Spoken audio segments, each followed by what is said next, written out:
और इसी बीच एक बड़ी खबर दिल्ली से पीएम मोदी से मिलने पहुंचे केंद्रीय गृह मंत्री अमित शाह। पीएम आवास पर मिलने के लिए पहुंचे हैं अमित शाह। इस वक्त की बड़ी जानकारी, हालांकि इस बैठक से क्या निकलता है वो देखना होगा, लेकिन जो बड़ी बात है वो ये कि प्रधानमंत्री आवास पर इस वक्त मौजूदगी केंद्रीय गृह मंत्री अमित शाह की। बीजेपी के चाणक्य कहे जाने वाले अमित शाह इस वक्त प्रधानमंत्री नरेंद्र मोदी से मिलने के लिए पहुंचे हैं।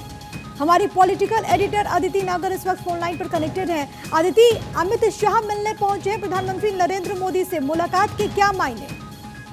जाहिर तौर पे बेहद महत्वपूर्ण मायने हैं।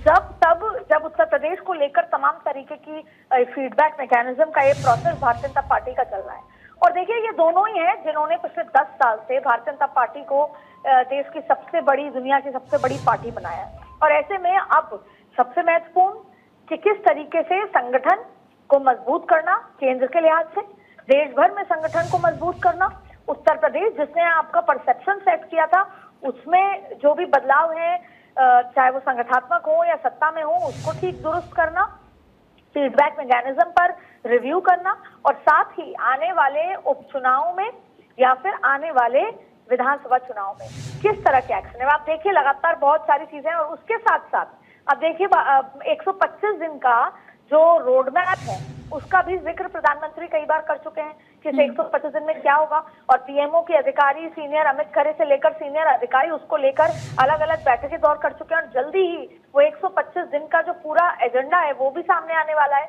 तो ये तमाम ऐसे मुद्दे हैं जिनको लेकर गृह मंत्री अमित शाह और प्रधानमंत्री नरेंद्र मोदी की मुलाकात है।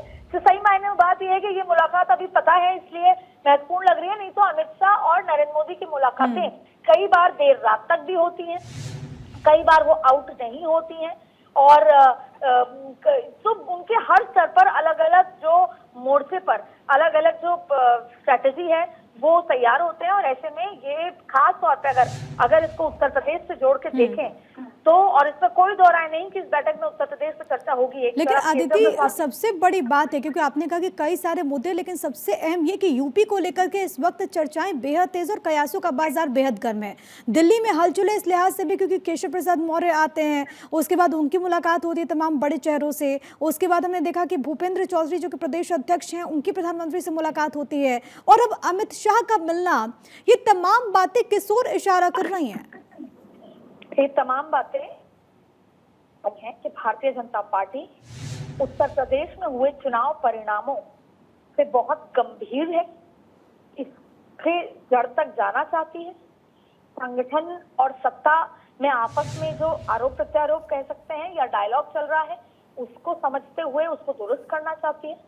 और जिस इशारे का आप जिक्र कर रही हैं वो ये भी है कि देखिए इस उपचुनाव जो 10 सीटों पर होने हैं उसके बाद ये तय होगा कि सत्ता और संगठन में कितना और कब बदलाव होगा। और देखिए भूपेंद्र चौधरी जो है उनका भी कार्यकाल अभी नहीं पर आने वाले महीनों में खत्म होने वाला है, तो भूपेंद्र चौधरी की जगह कोई और आएगा।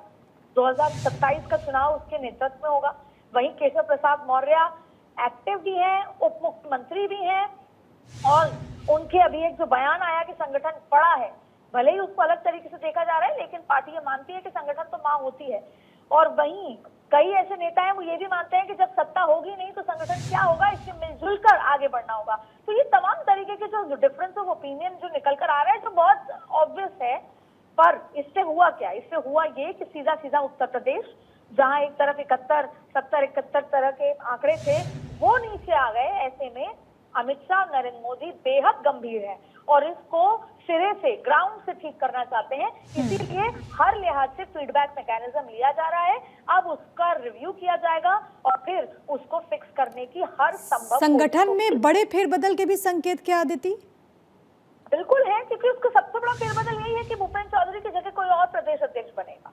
लेकिन तब ये सवाल है क्योंकि भूपेंद्र चौधरी का कार्यकाल अभी बचा है थोड़ा सा, ऐसे में उनको जल्दी करते हैं, या ऐसे में उनसे ये कहा जाता है कि अभी सब कुछ जैसा का तैसा है वैसा ही रहेगा, क्योंकि जो उपचुनाव है वो कहीं ना कहीं नवंबर के आसपास है।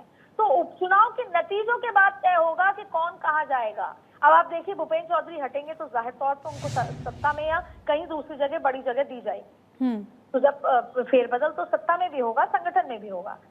भूपेन्द्र चौधरी को कोई और बड़ा जिम्मा दिया जाएगा। तो और केशव प्रसाद मौर्य डिप्टी सीएम ना रहकर अब प्रदेश अध्यक्ष कमान संभालना चाहते हैं, उनसे जुड़े सूत्र ये साफ बता रहे हैं और उनकी बयानबाजी से भी नजर आ रहा है। ऐसे में जहां एक तरफ भूपेन्द्र चौधरी का जेपी नड्डा से मिलना, प्रधानमंत्री ने उत्तर प्रदेश के पूरा फीडबैक भूपेन्द्र चौधरी से लिया, कहाँ फेलियर रहा वो भी लिया। इसके अलावा प्रधानमंत्री नरेंद्र मोदी का अपने चुनाव के नतीजों के बाद खासतौर पर वाराणसी में जिस तरह का नतीजा रहा, उस पर भी ग्राउंड से फीडबैक लिया है कि जहां हम 8 लाख की जीत समझ रहे थे वहां 1.5 लाख की जीत हुई, तो वहां कहाँ रहा। ऐसे में ये पता लगा। और देखिए आप केशव प्रसाद मौर्य बताइए। ठीक है, कई सारे मायने हैं और इसी बीच खबर ये भी कि यूपी बीजेपी के अध्यक्ष ने हार की नैतिक जिम्मेदारी ली है। अब आगे तस्वीर कैसे सामने आएगी, इस पर रहेगी हमारी नजर। बहुत धन्यवाद अदिति आपका तमाम बातचीत और जानकारी दर्शक तक पहुंचाने के लिए।